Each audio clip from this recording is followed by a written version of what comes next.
मोदी आज बिहार को देंगे नई सौगातें। शहरी बुनियादी ढांचे से जुड़ी 7 परियोजनाओं का करेंगे उद्घाटन और शिलान्यास। 4 परियोजनाएं जल आपूर्ति से संबंधित और 2 परियोजनाएं सीवरेज ट्रीटमेंट से हैं जुड़ी।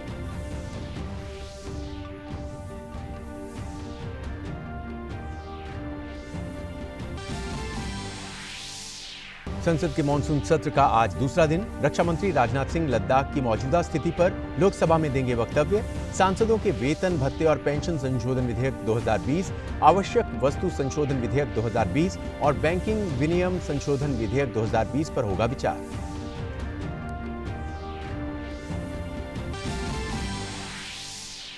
केंद्रीय नागरिक उड्डयन मंत्री हरदीप सिंह पुरी ने राज्यसभा में एयरक्राफ्ट अमेंडमेंट बिल को चर्चा और पारित करने के लिए रखा। कहा, उड़ान से जुड़ी हुई संस्थाओं को मिलेगी सार्वजनिक मान्यता।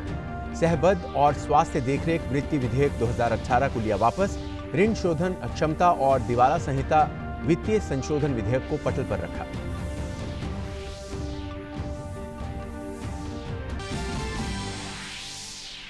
सरकार ने प्याज की सभी किस्मों के निर्यात पर तत्काल प्रभाव से लगाई पाबंदी। घरेलू बाजार में प्याज की उपलब्धता बढ़ाने और कीमतों पर काबू पाने के लिए सरकार ने उठाया कदम। फैसले से घरेलू बाजार में प्याज की बढ़ेगी उपलब्धता।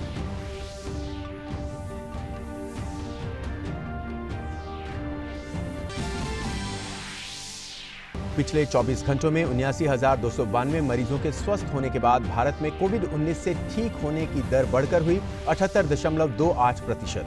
दुनिया भर में कोरोना से संक्रमित होने का आंकड़ा 2,94,00,000 के पार। शुक्र ग्रह पर मिले जीवन होने के संकेत। ब्रिटिश वैज्ञानिकों ने शुक्र ग्रह के ऊपर बादलों में फॉस्फीन गैस मिलने का किया दावा। शुक्र ग्रह पर घने अम्लीय बादलों के बीच फॉस्फीन गैस मिलने से वहां सूक्ष्म जीवों की मौजूदगी का चला पता।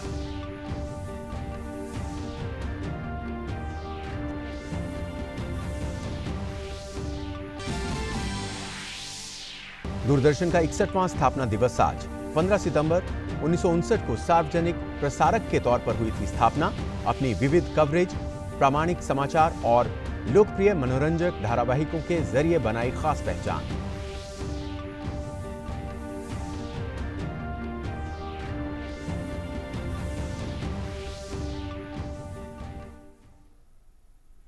नमस्कार और अब देखते हैं समाचार विस्तार से। प्रधानमंत्री नरेंद्र मोदी आज बिहार में शहरी आधारभूत संरचनाओं से जुड़ी 7 महत्वपूर्ण परियोजनाओं का उद्घाटन और शिलान्यास वर्चुअल माध्यम से करेंगे। इनमें से 4 परियोजनाएं जल आपूर्ति से संबंधित हैं, 2 परियोजनाएं सीवरेज ट्रीटमेंट के लिए और 1 परियोजना रिवर फ्रंट डेवलपमेंट से संबंधित है। इन सभी परियोजनाओं की लागत 541 करोड़ रुपए है। इस मौके पर बिहार के मुख्यमंत्री नीतीश कुमार भी मौजूद रहेंगे। और अब बात करते हैं संसद के मानसून सत्र की।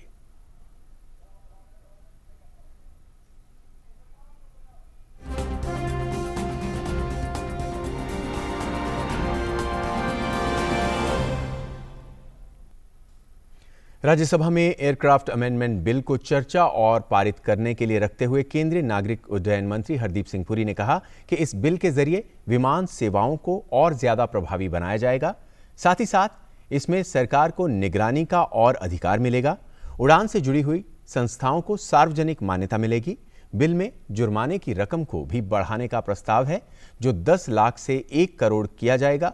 हरदीप सिंह पुरी ने कहा कि 27 मई से अब तक करीब 50% तक यात्री विमान सेवाओं का लाभ ले रहे हैं और आने वाली दिवाली तक उड़ान सेवाओं की स्थिति पहले जैसी होने की संभावना है।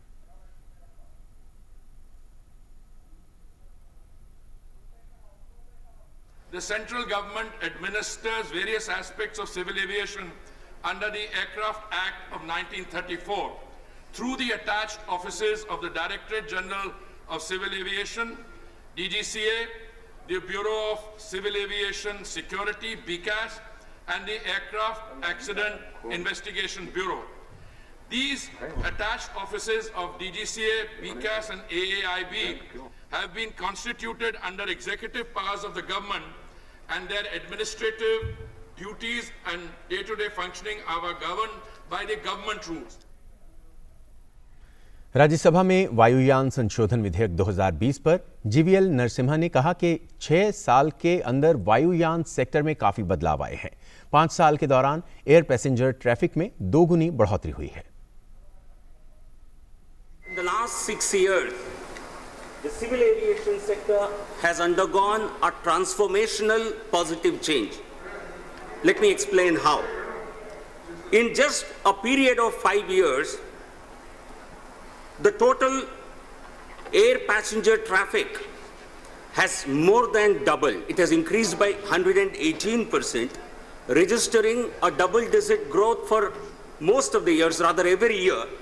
I'm mentioning these facts because these are all important to the provisions of the present bill, because the government has ambitious plans for the expansion of the civil aviation sector, and this bill certainly has provisions to ensure that we have affordable, safe and accessible aviation for the people of our country.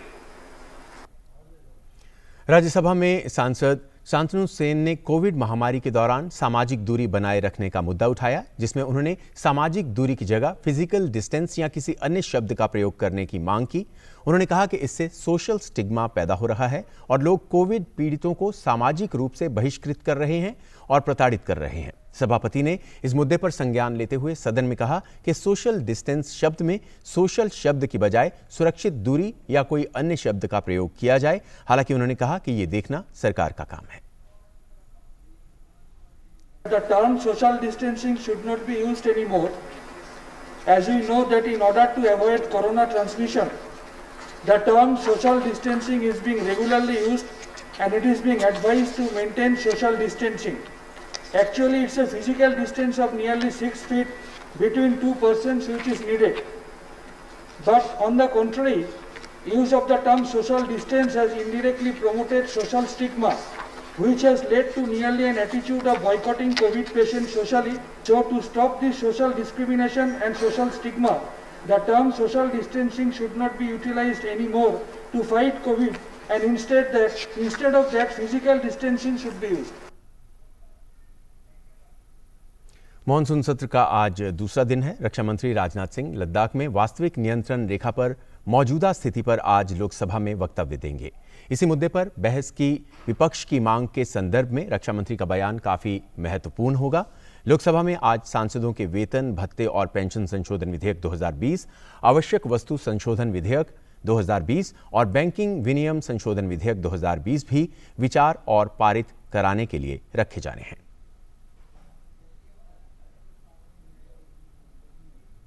दूसरे दिन राज्यसभा की कार्रवाई सुबह 9 बजे से जारी है। केंद्रीय स्वास्थ्य मंत्री हर्षवर्धन आज कोरोना महामारी के दौरान सरकार के द्वारा किए गए प्रयासों पर एक वक्तव्य जारी करेंगे।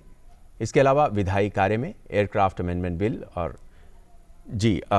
इसी पर और बात करने के लिए हमारे संवाददाता ऋषि इस वक्त हमारे साथ जुड़ गए हैं। ऋषि, स्वागत है आपका। राज्यसभा में आज 9 बजे से कामकाज चल रहा है, तो क्या कुछ खास रहा है इस दौरान? देखिए, जहाँ से सुबह 9 बजे से हम राज्यसभा के दूसरे दिन की कार्यवाही की बात करें तो राज्यसभा बेहद सुचारू और एक ऐसे माहौल में जबकि सभी सदस्य अपने अपने मुद्दों को उठाने के लिए तत्पर थे और तमाम मुद्दों पर जिस तरीके से आज सरकार ने भी संज्ञान लिया, चाहे वो विजय साई रेड्डी का पोलावरम प्रोजेक्ट को लेकर फाइनेंस मिनिस्टर ने उस पर स्पष्टीकरण दिया हो, या फिर जो सोशल डिस्टेंसिंग का जो मसला उठाया गया शांतनु सेन के द्वारा, तो उस पर भी चेयरमैन ने संज्ञान लिया और कहा कि अगर ऐसी समस्याएं हैं तो इसको हमें दूर करना चाहिए, क्योंकि समाज में किसी भी तरीके का एक दूसरे से द्वेष होना ये ठीक नहीं है। जैसे कि आपने जिक्र किया, एयरक्राफ्ट अमेंडमेंट बिल इस समय चल रहा है और इस पर चर्चा चल रही है।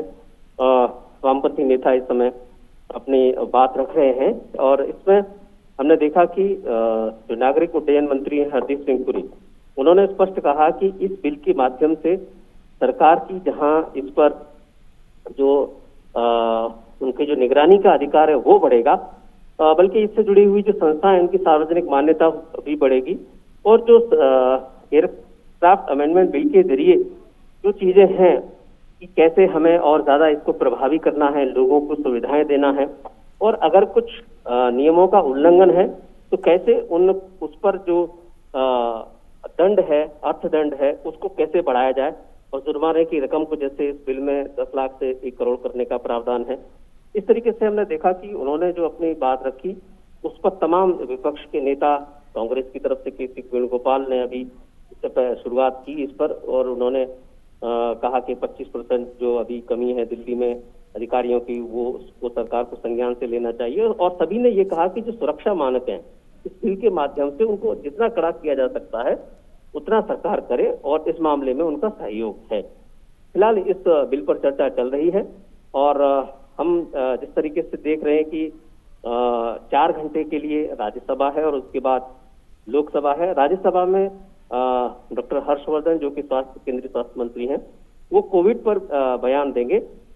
कल ये लिस्टेड था, लेकिन इस पर जब बयान नहीं हो पाया क्योंकि पूरे दिन जो विधायी कार्यों में, चाहे वो उपसभापति के चुनाव से संबंधित मसला रहा हो या अन्य जो विधायी कार्य थे, उसकी वजह से ये बयान उनका नहीं हो पाया था, वो आज लिस्टेड है। साथ ही साथ लोकसभा में जैसा कि आपने जिक्र किया, बहुत महत्वपूर्ण है जो रक्षा मंत्री का बयान, और उससे जो लद्दाख और उसके आसपास के सीमावर्ती इलाकों की स्थिति है उस पर और ज्यादा सरकार की जो नीति है वो स्पष्ट होगी।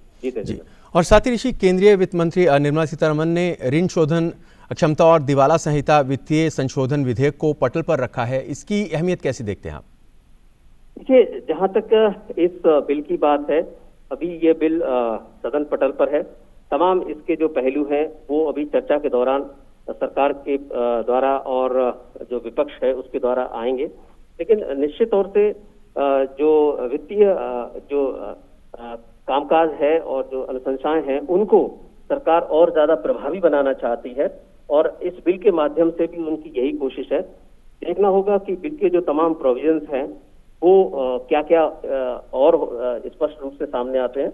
लेकिन अभी जो विधायी कार्यों की सूची में अगर हम देखें तो एक और जो बिल है जो कि इंट्रोडक्शन के लिए है, वो भी निर्मला सीतारमण के द्वारा होना है, जिसमें insolvency and bankruptcy code second amendment bill है, तो वो भी बेहद महत्वपूर्ण है। तो इस तरीके से आज करीब 4 घंटे के विधायी कार्यों में उम्मीद है कि जो बिल अभी चल रहा है ये तो कम से कम पारित होना ही है, और भी बिल पर चर्चा हो। और आपने लोकसभा का जिक्र किया था, तो सबकी नजरें आज कहीं ना कहीं रहेंगी कि रक्षा मंत्री राजनाथ सिंह लद्दाख में जो वास्तविक नियंत्रण रेखा पर स्थिति है उस संबंध में वक्तव्य देंगे, और विपक्ष भी उस पर चर्चा की बात कर रहा था, तो बेहद अहम होगा वो। बिल्कुल, देखिए अभी जिस तरीके से हमने देखा है कि भारत और चीन के बीच जो स्थितियां बनी हैं, उस स्थिति को देखते हुए संसद में रक्षा मंत्री का ये बयान जो हमारी पूरी जो नीति है और जो वास्तविक स्थिति है उसको स्पष्ट करेगा, और विपक्ष के जो तमाम उनके प्रश्न है उनका जवाब होगा।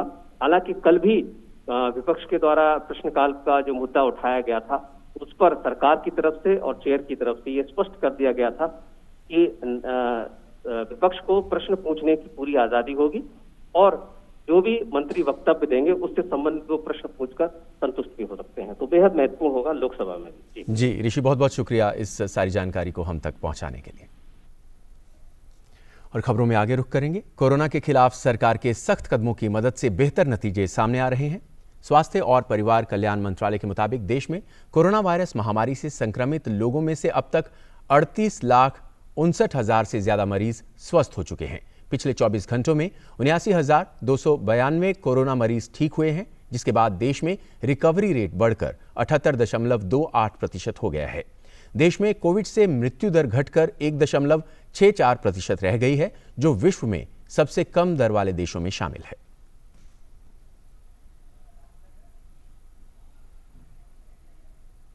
और भारतीय चिकित्सा अनुसंधान परिषद ने बताया है कि देश में 14 सितंबर तक कोरोना वायरस के लिए कुल 5,13,12,273 सैंपल टेस्ट किए गए, जिनमें से 10,72,845 सैंपल कल टेस्ट किए गए।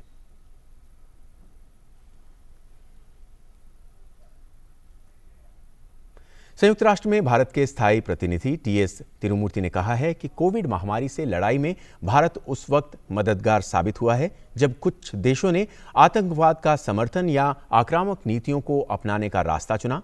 हाल ही में भारत के पड़ोसी देशों की ओर से किए गए व्यवहार पर तिरुमूर्ति ने कहा कि कुछ देश कोविड-19 का अनुचित लाभ उठाने में लगे हैं ताकि वो विभाजनकारी, विघटन या आतंकवाद को अपना समर्थन बढ़ा सकें। वैश्विक स्तर पर महामारी के बारे में भारत का रुख साफ करते हुए उन्होंने कहा कि भारत का जवाब तुरंत उन देशों के समर्थन में आया है जो महामारी की चपेट में हैं, जिन्हें चिकित्सा आपूर्ति की फौरन जरूरत है। भारत का मकसद इस मुश्किल दौर में राष्ट्रीय स्वास्थ्य क्षमताओं की मजबूती और इस संकट के तमाम सामाजिक और आर्थिक प्रभाव को कम करना है। दक्षिण के लिए संयुक्त राष्ट्र कोष में भारत और संयुक्त राष्ट्र विकास भागीदारी निधि के तीसरे वर्ष पर जोर देते हुए तिरुमूर्ति ने कहा कि ये दक्षिण सहयोग की भावना का प्रतीक है। उन्होंने कहा कि भारत का दृष्टिकोण भागीदारी देशों की प्राथमिकताओं को पूरा करने के संकल्प को दोहराता है। 2017 में स्थापित भारत संयुक्त राष्ट्र विकास साझेदारी निधि कम से कम विकसित देशों और छोटे द्वीप विकासशील राज्यों पर केंद्रित है। आज इंजीनियरिंग डे है। महान इंजीनियर मोक्षगुंडम विश्वेश्वरैया के जन्मदिन को इंजीनियर डे या अभियंता दिवस के रूप में मनाया जाता है।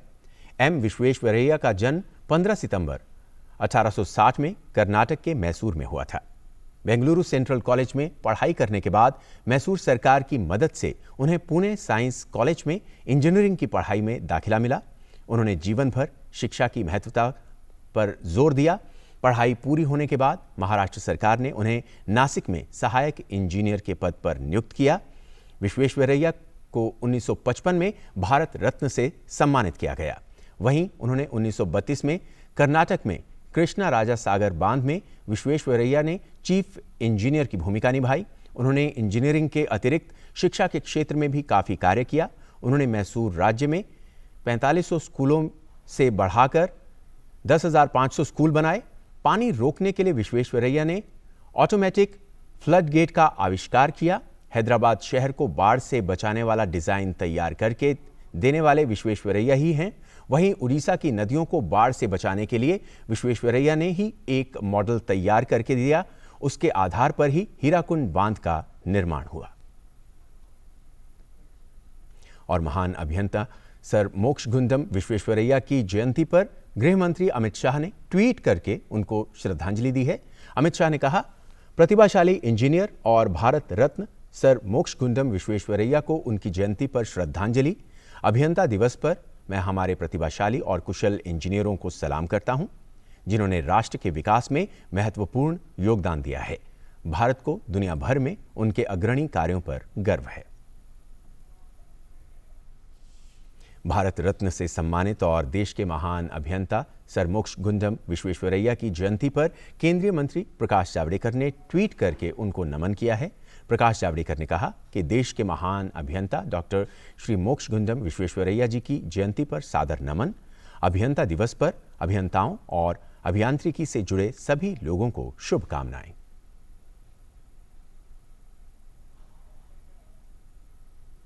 और अभियंता दिवस के अवसर पर केंद्रीय मंत्री प्रकाश जावड़ेकर ने इंजीनियरों के कार्यों की सराहना करते हुए कहा कि देश के पहले वर्टिकल लिफ्ट ब्रिज का एक वीडियो भी उन्होंने साझा किया।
आज दूरदर्शन का स्थापना दिवस है।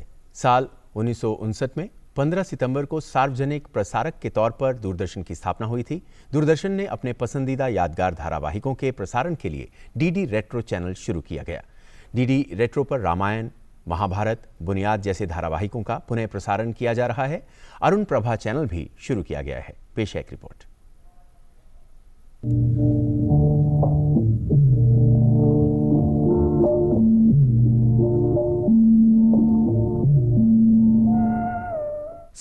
और डिजिटल क्रांति के इस युग में भी जिसने अपने आप को उसी के अनुरूप ढाल भारतीय दर्शकों के लिए मनोरंजन के नए आयाम सामने रखे, वो नाम दूरदर्शन है, जिसका हर पीढ़ी के साथ नाता गहरा है।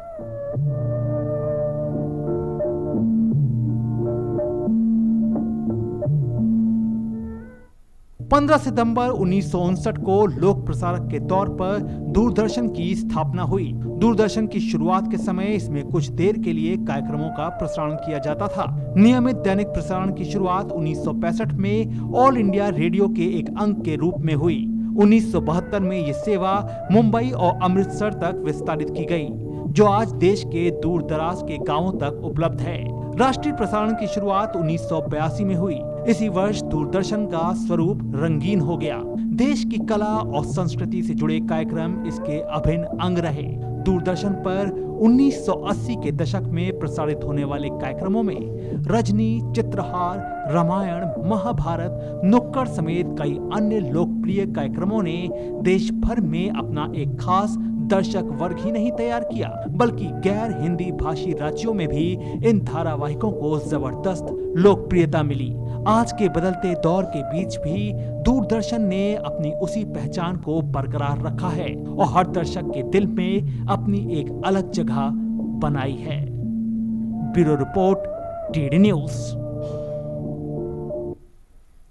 और दूरदर्शन के स्थापना दिवस पर केंद्रीय सूचना और प्रसारण मंत्री प्रकाश जावड़ेकर ने ट्वीट करते हुए कहा कि दूरदर्शन अपने जीवन का भाग है। रामायण, महाभारत से लेकर ना जाने कितने अच्छे कार्यक्रम दूरदर्शन ने दिए।